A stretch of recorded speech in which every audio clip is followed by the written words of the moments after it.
ကစုံရွက်ကိုအမြဲတမ်းကြော်မစားဘဲနဲ့ဒီလိုမျိုးလေးချက်စားကြည့်ပါရှုရှဲလေးနဲ့တော်တော်စားလို့ကောင်းပါတယ်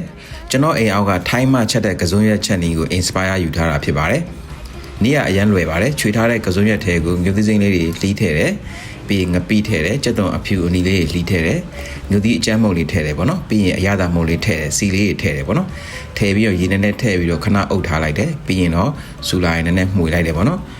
အဖုံးပိတ်လိုက်မှွေလိုက်လုပ်ပါတယ်ကစုံရွက်အယိုးလေးနူးညံ့သွားအောင်ပါနူးညံ့သွားပြီဆိုလို့ရှိရင်တော့သူတို့အများတန်းသုံးတဲ့ဒီကြာညို့ပေါ့နော်ပဲငပြာရည်လေးနည်းနည်းထည့်ပါတယ်အရသာပိုလေးသွားပါတယ်